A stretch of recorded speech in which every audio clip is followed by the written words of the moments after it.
안녕하세요. 노동법의 정석 임놈. 권놈입니다. 네, 2023년 개정되는 노동법 저희가 알려드리려고 영상을 찍고 있는데요. 네. 2023년 개정 노동법뿐만 아니라 2022년에 개정된 노동법 중에 좀 중요한 것들 그리고 지금 국회에 계류 중인 법안까지 저희가 한번 알려드리도록 하겠습니다. 네. 우선 들어가기 앞서서 최근에 미래노동시장연구회에서 공고문이 발표가 됐죠. 네. 근데 이거를 왜 영상으로 안 찍느냐 이렇게 이제 궁금해하시는 분들이 많을 것 같은데 요거는 확정적으로 강제적으로 시행이 된 게 아닙니다. 네. 법 개정이 있어야지 확정이 되다 보니까 저희가 확정이 되면 그때그때 알려드리기 위해서 영상을 안 찍었다 이렇게 조금 양해를 부탁드리고요. 네. 바로 본론으로 들어가겠습니다. 네, 그렇습니다. 네. 첫 번째로는 휴게시설 설치가 의무화가 되었는데요. 네. 2022년 8월 18일부터 이미 시행이 되었고요. 적용 사업장은 일단은 50인 이상 사업장이었는데요. 네. 2023년 8월 18일부터는 더 적은 근로자 수의 사업장도 휴게시설 설치가 의무화가 됩니다. 네, 그렇죠. 네. 20인 이상 사업장이나 10인 이상 사업장 중에서 특정 근로자를 채용을 네네. 하는 그런 사업장은 2023년 8월 18일부터 시행이 된다 이렇게 보시면 되겠습니다. 네, 이렇게 휴게시설 설치를 의무화를 하면서 이 설치에 따른 어떤 기준을 제시를 하고 있잖아요. 그렇죠. 휴게시설을 막 설치 그냥 아무 데나 설치해라 이렇게 하면 의미가 없을 수도 있죠. 네, 엄청 뭐 좁은 공간에 그냥 컨테이너만 이렇게 딱 설치를 해도 휴게시설이다라고 해버릴 수 있는 경우를 이제 제한을 하기 위해서 그렇죠. 화장실에 휴게시설 이렇게 설치해 놓을 수 있고. 네, 그렇다 보니까 네. 조금 기준을 제시를 하고 있어요. 그렇죠. 이게 산업안전보건법 시행규칙 별표 21의 2에 나와 있긴 한데요. 네네. 굉장히 깁니다. 그래서 뭐 여러 가지 많이 나와 있는데 조금 중요한 것만 말씀드리면 네. 최소 면적은 6제곱미터 이게 약 2평 정도 네네. 나옵니다. 그리고 높이는 최소 2.1m 이렇게 섰을 때 안 부딪혀야 되겠죠. 네. 그리고 온도는 18도에서 28도를 유지할 수 있는 냉난방 시설을 갖추도록 그렇게 기준을 마련하고 있습니다. 네, 보다 구체적인 기준이 궁금하신 분들은 저희가 이거를 네이버 일간지 카페에 올려뒀거든요. 네. 그리고 자가 진단하실 수 있는 체크리스트도 올려놨어요. 네. 그래서 참고하시기 바라고요. 예. 네, 두 번째로는 노사협의회 근로자위원 선출 방식이 변경이 되었습니다. 네. 이거 역시 2022년 12월 11일부터 시행이 되었고요. 그쵸. 적용 사업장은 30인 이상 사업장이다라고 보시면 될 것 같아요. 네. 그런데 기존에는 이 근로자위원회 자격 요건이 좀 있었어요. 네. 10인 이상의 근로자 추천을 받도록 되어 있었거든요. 네. 그렇다 보니까 10인 이상의 추천 받기도 어렵고 입후보 하시는 분들이 많이 없었어요. 그쵸. 관심도 사실 맞아요, 없죠. 맞아요. 그렇다 보니까 이러한 자격 요건을 일단 없애버렸습니다. 특히 30인 딱 되는 사업장은 추천받기도 힘들어요. 10명. 네네. 네, 그렇다 보니까 이 자격 요건을 없앴다라고 보시면 될 것 같고요. 그쵸. 두 번째로는 이 근로자위원을 선출을 할 때 어찌 보면 이분들이 근로자를 대표를 하는 그런 위원들이잖아요. 그쵸. 그렇다 보니까 뭐 대표성이라던가 민주성이 좀 필요해요. 네. 네, 그런데 기존에는 그냥 직접 비밀 무기명 투표만 해라라고 되어 있지 투표에 얼마만큼 참여하는지를 제한을 하지 않았거든요. 그쵸. 그런데 법 개정으로 인해서 전체 근로자 과반수가 투표에 참여해서 이제 선출을 해야 되는 사람이다. 그쵸. 라고 이렇게 변경을 했습니다. 그래야지만 민주성과 대표성 갖출 수 있다. 네. 이렇게 법 취지를 네. 본 것 같습니다. 네, 또 하나 방금 말씀드린 것처럼 네. 직접 비밀 무기명 투표에 의한다라는 점은 기존에도 법에 이제 나와 있는 내용이었죠. 네, 맞습니다. 네. 세 번째로는 최저임금 인상인데요. 네. 2023년 1월 1일부터 시행이죠. 그쵸. 네, 근로자 1명 이상 이제 사용하는 사업장이라면은 모두 다 적용이다라고 보시면 될 것 같습니다. 네, 결정 내용을 보시면은 최저임금이 2023년 최저임금이 9,620원으로 네. 시급으로 결정이 됐고요. 네.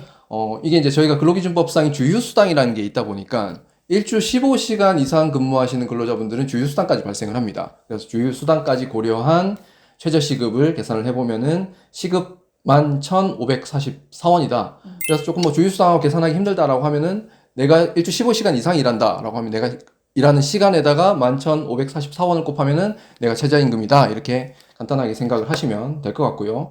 하나 더 말씀드리면 주 40시간 근무하시는 분들은 주휴수당이 발생을 하다 보니까 주휴수당 포함 월급이 네. 201만 580원으로 200만 원이 넘었다. 이렇게 보시면 될 것 같습니다. 최저임금 2023년 최저임금 관련을 해서는 저희가 영상으로 따로 이렇게 자세한 영상을 남겨드렸으니까 참고하시면 많이 도움을 받으실 수 있을 것 같습니다. 네, 네 번째로는 건강보험료율이 인상이 되었는데요. 네. 이 역시 2023년 1월 1일부터 시행이고요. 네. 건강보험에 이제 가입하신 분들은 모두 다 적용이 되겠죠. 네. 최근에 이제 건강보험 재정이 조금 악화가 되었다라고 해요. 그렇죠. 네, 그렇다 보니까 이제 건강보험료율, 그 다음에 장기요양보험료율이 이렇게 인상이 되었는데요. 네. 네, 인상률은 각각 뭐 0.1%, 0.05% 이렇게 되겠네요. 네. 근데 이게 뭐 전체 인상률이다 보니까 이 중에 근로자 부담 부분은 반이다. 이렇게 네. 보시면 될 것 같습니다. 네, 화면에 보시는 바와 같이 2023년 최저임금 기준으로 근로자 부담 부분이 얼마만큼 늘어나는지 보시는 바와 같습니다. 네. 네. 다섯 번째로는 실업급여 금액이 인상이 되었는데요. 네. 이 역시 2023년 1월 1일부터 시행입니다. 네. 그렇다 보니까 언제까지 일을 하고 이직을 해야지 이 인상된 실업급여를 받을 수 있냐라고 궁금해하시는 분들이 있거든요. 네. 네, 마지막 근로일이 최소 2023년 1월 1일이어야 된다. 그러니까 1월 1일까지는 일을 하고 퇴사를 하셔야지 그렇죠. 요게 적용이 된다. 이렇게 보시면 될 것 같습니다. 이렇게 질문하시는 분들이 있어요. 내가 이미 퇴사를 하고 신청만 그때 가서 2023년에 하면 받을 수 있는 거 아니냐 인상액으로? 네. 아니 그거 아닙니다. 네, 그거 아니고요. 네. 마지막 근무일을 확인을 꼭 해주셔야 됩니다. 네. 그래서 그리고 이제 바뀐 내용이 저희가 실업급여 하루치 금액이라고 부르는 구직급여 일액 네. 관련해서 변경이 됐는데요. 크게 두 가지가 변경이 됐는데 여기서 저희가 이제 말씀드릴 부분은 하한액이 상승이 됐다, 올랐다 이렇게 보시면 될 것 같습니다. 대부분의 분들이 실업급여를 받으시면은 하한액 적용을 받습니다. 네. 그렇다 보니까 하한액이 약 400원 네. 정도가 하루 기준으로 올랐고요. 네. 한 달 기준으로 보시면 보통 실업급여를 28일치를 한 달에 수급을 하다 보니까 약 11,200원 인상의 효과가 있다. 한 달 기준으로. 그리고 총액 기준으로는 최소 120일치를 받다 보니까 최소 약 5만 원의 인상 효과가 있다. 이렇게 보시면 될 것 같습니다. 네, 여섯 번째로는 식대의 비과세 한도가 인상이 되었습니다. 네. 이 역시 2023년 1월 1일부터 시행이 되는데요. 보통은 우리가 이제 받는 월급에다가 세금을 매기잖아요. 그쵸. 뭐 소득세라든가 이제 사대보험 또 그 기준으로 이제 다 계산이 되는데 네. 이 비과세라는 거는 세금을 안 매기겠다라는 그 대상에 해당이 되거든요. 그쵸. 기존에는 이 식대에 대해서는 그러니까 식대에 대해서 비과세 한다라는 게 회사에서 밥 제공을 안 해주고 식대로 주는데 말을 하는 그쵸. 거죠. 그곳 같은 경우에는 10만 원까지는 비과세로 해줬어요. 그래서 예를 들어서 내가 한 50만 원을 받는데 그 중에서 식대가 10만 원으로 비과세 책정이 되어 있다라고 했었을 때는 이제 세금을 매기는 대상 금액이 240만 원이 되는 거죠. 그렇죠, 맞습니다. 네. 그러니까 뭐 밥은 매겨야 되니까 네. 밥값까지 세금 매기면 너무하지 않느냐, 뭐 네. 이런 취지에서 이제 식대 비과세 처리를 하는 기준이라고 보시면 되는데, 근데 이게 올랐습니다. 물가가 오르다 보니까 한 달에 10만 원으로 어떻게 밥을 먹습니까? 네. 그래서 20만 원으로 네. 식대 비과세 항목을 올렸습니다. 네, 네. 네, 그래서 이게 2023년 1월 1일부터 시행이 된다 이렇게 보시면 될 것 같은데요. 이게 비과세 처리됨에 따라서 사업주도 근로자도 모두 부담이 조금 줄어들었다. 네. 이렇게 보시면 되겠습니다. 다만 좀 주의하실 거. 사업장에서 식사를 제공을 하는데도 식대 비과세를 처리를 하면은 이 부분은 세법 위반이다. 이렇게 알고 있습니다. 네, 그걸 좀 주의하셔야겠네요. 네. 네, 일곱 번째로는 교원, 공무원 노조에도 이제 근로시간 면제제도를 신설을 했는데요. 네. 2023년 12월 11일부터 이제 시행입니다. 네. 이 근로시간 면제제도가 뭐냐면은 이제 노동조합 업무만 하시는 분들이 계시거든요. 그쵸. 그러니까 회사에서 이제 근로계약을 한 업무는 안 하는 거죠. 그러면은 노조 업무만 하다 보니까 회사 일을 안 하니까 회사에서 임금을 안 줘도 되지 않느냐 이렇게 생각을 하실 수가 있는데 네네. 법에 근로시간 면제제도라는 게 있어요. 그쵸. 그러니까 노조 업무만을 하더라도 그냥 기존에 받던 월급을 보존을 해주겠다, 뭐 유급 처리해주겠다 그런 제도라고 쉽게 생각을 하시면 될 것 같아요. 네. 그런데 이 제도가 교원, 공무원 노조에는 적용이 안 되었었죠. 그렇죠. 사기업에서만 있었죠. 사기업만 있었는데 네. 지금 교원 노조법, 공무원 노조법에도 근로시간 면제제도가 신설이 됐기 때문에 네. 가능하다 이렇게 보시면 되겠습니다.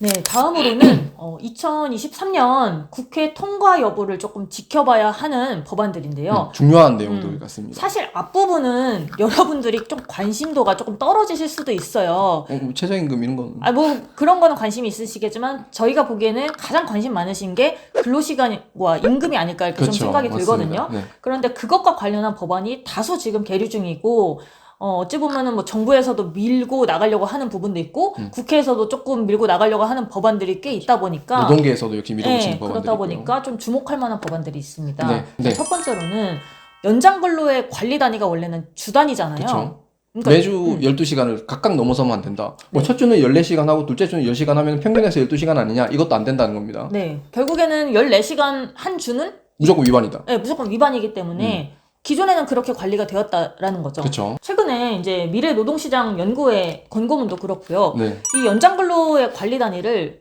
주 기준으로 하는 게 아니라 이걸 조금 더 늘리려고 하는 것 같아요. 월 단위라든가 연 단위라든가. 대신에 관리 단위가 넘어가면 넘어갈수록 그 연장 근로의 총량 한도를 조금 이제 축소하자 뭐 이런 방안을 내놨던 것 같은데요. 네. 이게 지금 현재 이제 연초에 입법안을 제안을 하겠다라고 하고 있습니다. 네. 네, 두 번째로는 특별 연장 근로 제도인데요. 네. 네, 지금 현재 이제 30인 미만 사업장에 근로자 대표랑 서면 합의를 하면은 주 52시간에 플러스 8시간까지, 주 60시간까지 가능하게 하는 제도인데요. 그렇죠.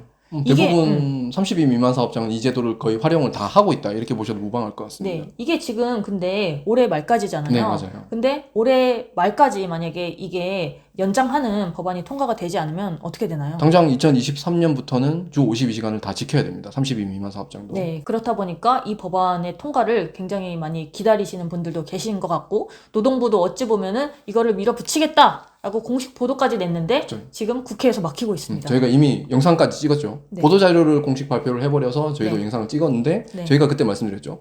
이거는 근로기준법 개정 사항인데 국회 통과가 당연히 뭐 네. 약속이 됐나? 이렇게 네. 이제 양당이 합의가 됐나? 이렇게 저희가 봤는데 네. 그게 아닌 것 같아요.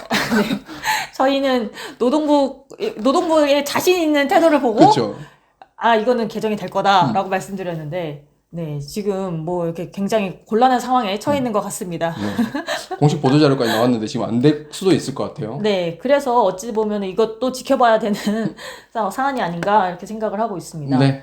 네, 다음으로는 포괄임금제 폐지 법안인데요. 네. 이제 공짜 야근의 원인이 되는 포괄임금제를 폐지를 하자라는 법안이 현재 계류 중인데, 네. 이 역시 어떻게 통과가 될지, 뭐 개정된 어떤 좀 수정이 된 내용으로 통과가 될지, 네, 조금 주목을 해봐야 될 것 같습니다. 네, 뭐 간단히만 말씀드리면 포괄임금제, 여기서 말하는 포괄임금제라는 거는 근로시간에 관계없이 그냥 일정액만 지급하고 퉁치자라는 이제 그런 임금 제도를 네, 허용하지 않겠다라는 이제 법안이 네. 계류 중이다 이렇게 보시면 될 것 같습니다. 네, 그렇습니다. 네. 다음으로는 근로기준법 이제 4인 이하 사업장에도 전면 적용하자라는 그런 법안인데요. 네, 이제 4인 이하 사업장에 적용이 안 되는 것들이 꽤 있죠. 그렇죠. 중요한 것들이 주 많습니다. 52시간 제한을 안 받아요. 주 52시간 훨씬 넘어서 근로를 해도 된다라는 그렇죠. 거죠, 결국에. 네, 그다음에 연장 야간 휴일 근로를 하더라도 가산수당이 적용이 안 돼요. 한 배만 이제 지급하면 된다라는 거죠. 그렇죠. 그다음에 연차휴가 5인 미만 사업장에는 이제 안 줘도 된다라는 그렇죠. 거죠. 네. 그다음에 공휴일에 일을 해도 추가로 가산수당 없다라는 법정 휴일이 아닙니다. 네, 법정 휴일이 아닌 거죠. 음. 그다음에 해고를 할 때도 정당한 이유 상관하지 않고 그냥 미리 예고만 해주면 된다. 해고해도 된다. 약간 이런 내용인 거죠. 그렇죠. 그다음에 직장 내 괴롭힘이 발생을 하더라도 사업주 입장에서는 어떤 조치 의무, 뭐 징계를 해야 되고 보호를 해줘야 되고 이런 의무가 없다. 4인 이하 사업장은 없습니다. 그렇다 보니까 이제 4인 이하 사업장은 어찌 보면은 조금 더 법의 보호에 사각지대에 있는 분들이다 보니까 조금 더 보호를 해줘야 되지 않느냐라는 그런 취지인 것 같고요. 그렇죠. 근데 또 반면에 이 법 다 지키면 사업 못 한다라는 이제 자영업을 하시는 분들도 계시다 보니까 항상 이렇게 입장이 좀 첨예하게 대립되는 그런 내용인 것 같습니다. 네. 그리고 요것 관련해서는 저도 통과 가능성이 조금 높게 보고 있긴 한 게 윤석열 대통령이 스스로도 이거는 통과가 되어야 된다라고 발표를 한 상황입니다. 그래서 뭐 통과가 되지 않을까 이렇게 예상을 하는데 장담은 못합니다. 네. 네, 저는 이 윤석열 정부에서도 이 4인 이하 사업장에 전문 적용하는 요 안건을 좀 들고 나와가지고 조금 네. 놀라운 측면도 있긴 그렇죠, 합니다. 맞습니다. 네. 네, 다음으로는 이제 노조법 개정안인데요. 네. 이제 소위 저희가 이제 노란 봉투법이라고 하죠. 그렇죠. 쟁행에 대한 손해배상 책임을 조금 제한을 하는 내용을 담고 있는데요. 네. 네. 요거는 노동조합이 쟁행을 했을 때 손해가 발생을 합니다. 그에 대해서 사용자가 노동조합에 대해서 손해배상 청구를 하게 되는데 네. 그러한 손해배상 청구를 일정 범위까지는 제한을 하자라는 법안이다 이렇게 보시면 될 것 같은데 이건 역시 중요하게 계류 중인 법안이기도 하고 노동계에서는 요즘 뭐 많이 이제 들고 일어서는 그런 네네. 법안이기도 합니다. 네, 아무래도 이 조항이 있음으로 인해서 이제 어떤 쟁행위가 불법인지 아닌지에 대한 어떤 판단 기준으로 작용할 요소가 굉장히 다분하기 때문에 네, 그런 곳에 이제 영향을 미칠 만한 법안이다라고 보시면 될 것 같습니다. 네. 이상으로 이제 저희가 2023년 바뀌는 뭐 노동법뿐만 아니라 뭐 이제 사회보험 법령까지도 저희가 한번 살펴봤습니다. 그리고 지켜봐야 되는 법령까지도 살펴봤죠. 네. 저희가 관련해서 오늘 조금 정리한 자료들은 저희가 이제 한글 파일로 해서 네이버 일간지 카페에다가 좀 올려드리도록 하겠습니다. 네. 그래서 이제 글로 보시는 게 더 낫다라고 생각하시는 분은 카페 가입을 통해서 확인하시면 되겠습니다. 네, 저희 카페 가입 많이 해주세요. 네. 오늘도 유익한 영상이 되셨기를 바랍니다. 감사합니다. 감사합니다.